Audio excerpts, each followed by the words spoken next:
Olá pessoal, eu sou o Pedro Brandão, professor de língua portuguesa formado pela PUC do Rio de Janeiro. Começa agora mais uma videoaula do nosso canal Português Papo Cabeça.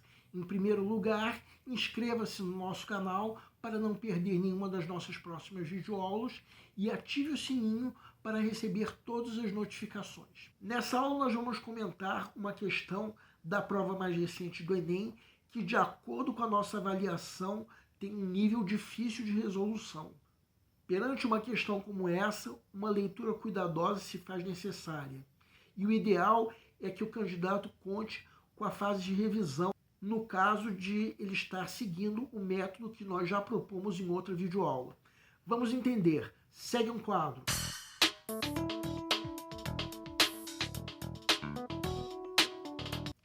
Enem 2022.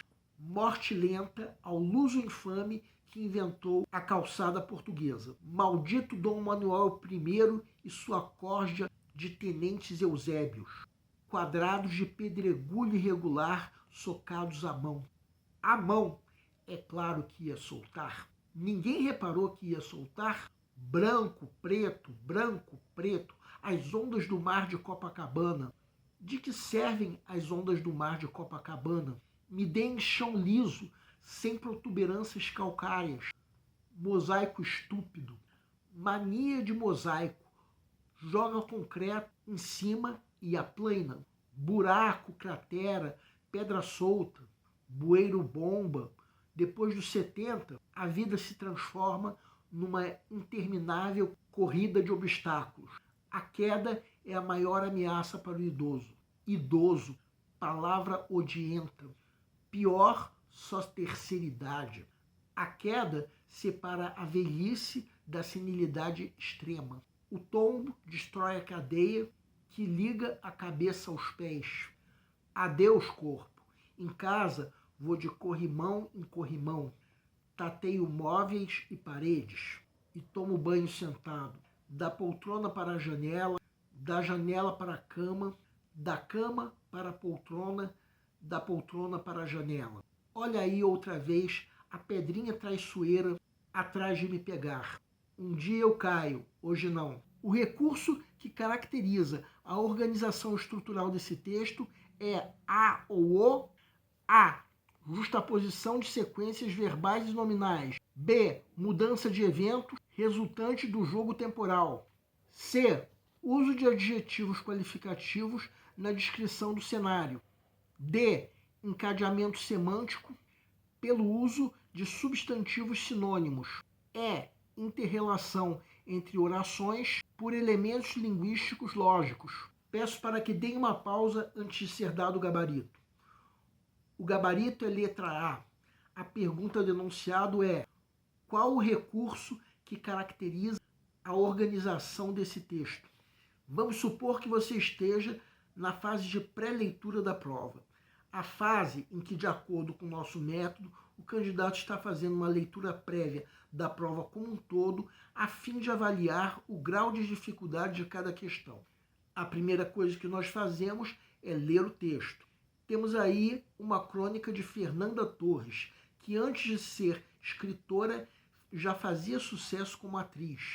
E será que nós conseguimos eliminar qualquer uma das alternativas depois da primeira leitura?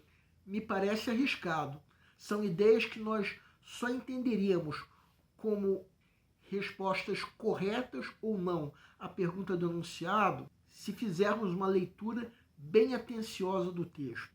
Mas isso não é uma coisa para se fazer nessa fase de pré-leitura. Então o ideal é atribuirmos um nível difícil.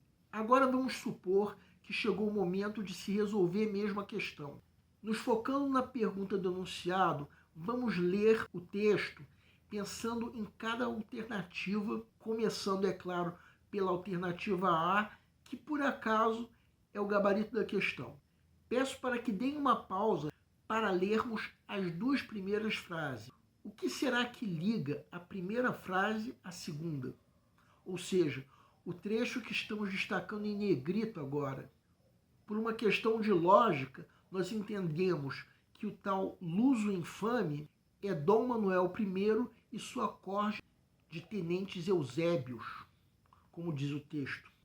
Esse é o encadeamento entre as duas primeiras frases, sendo que a primeira frase é uma sequência verbal, regida pelo verbo inventar, que nós estamos agora sublinhando. Já a segunda frase é uma sequência nominal, ou seja, não há qualquer forma verbal servindo de regente. E à medida que nós vamos lendo, nós vemos que essa sequência se prolonga até onde nós acabamos de prolongar o negrito. Se esse recurso se repetir ao longo do texto, então, de fato, a alternativa A responde corretamente à pergunta do enunciado. Então, vamos fazer uma coisa. Vamos tirar o negrito e vamos colocar em preto as sequências nominais e em vermelho as sequências verbais, sublinhando os verbos. Vejam então, as formas verbais estão sublinhadas e cada uma delas rege uma sequência verbal. Convém lembrar que gerúndio, infinitivo e particípio não são formas verbais, e sim formas nominais do verbo. E por serem formas nominais, não são suficientes para que uma sequência seja uma sequência verbal. Esse recurso, de fato, se repete ao longo do texto, respondendo, de fato, à pergunta do enunciado, e sendo o gabarito da questão, a não ser que outra das alternativas responda também à pergunta do enunciado de forma correta.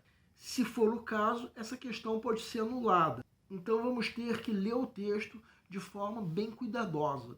Vamos adiantar que a alternativa E é a única que comete o erro da extrapolação, que é a geração de ideias que estão ausentes no texto, enquanto que as outras alternativas incorretas cometem o erro oposto, que é o erro da redução, que consiste em se limitar a resposta à pergunta do enunciado a um único aspecto, quando na verdade a resposta é mais abrangente. O erro da redução costuma de fato ser uma armadilha para o candidato que está desatento, enquanto que o erro da extrapolação, na maioria das vezes, é fácil de ser percebido. Só que no caso dessa questão, também o erro da extrapolação só pode ser percebido se fizermos uma leitura bem cuidadosa. Entendam uma coisa, o que seriam esses elementos linguísticos lógicos referidos pela alternativa E? Seriam quaisquer elementos de coesão referencial que nós estudamos lá nas aulas de coesão textual. Seriam conjunções ou outras formas lexicais. Essa inter-relação pelo uso de elementos linguísticos lógicos seria a coesão referencial, que não ocorre nesse texto. Nesse texto, predomina a coesão sequencial ou sequenciação. Ou seja, foram usados procedimentos, em especial a justaposição, que nós vimos que está na alternativa A, para se estabelecer uma relação semântica e pragmática entre os trechos. Agora vejam a alternativa B. Entendam o seguinte: o que é uma mudança de eventos resultante de um jogo temporal?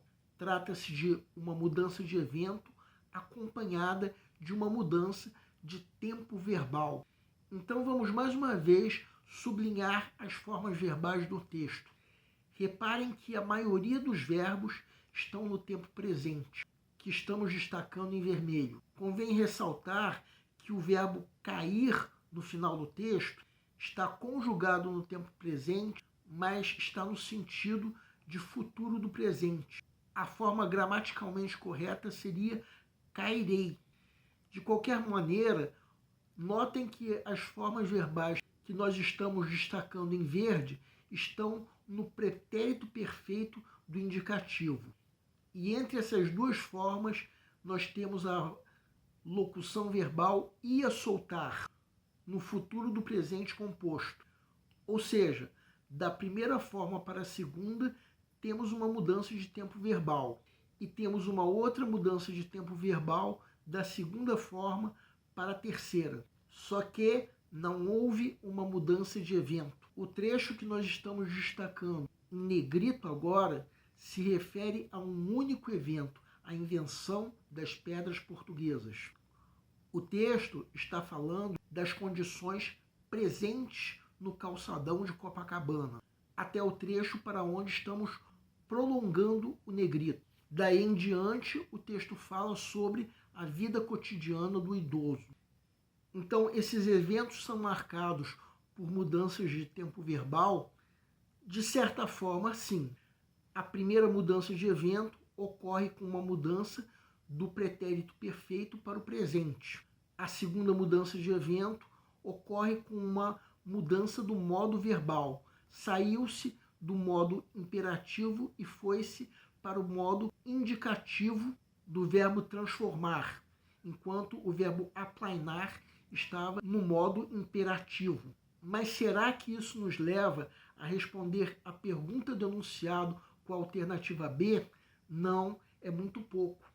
A justaposição referida na alternativa A é uma resposta muito mais completa. Agora vamos à alternativa C.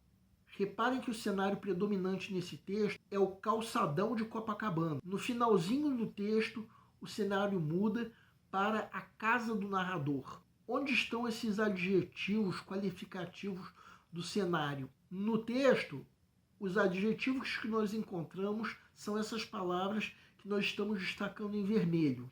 Vejam que os adjetivos interminável, pior e extrema, que nós estamos sublinhando agora, não se referem ao cenário. Então vamos até tirar deles a cor vermelha. Então, com esses adjetivos que sobraram se referindo ao cenário, será que nós podemos usar a alternativa C como resposta à pergunta do enunciado?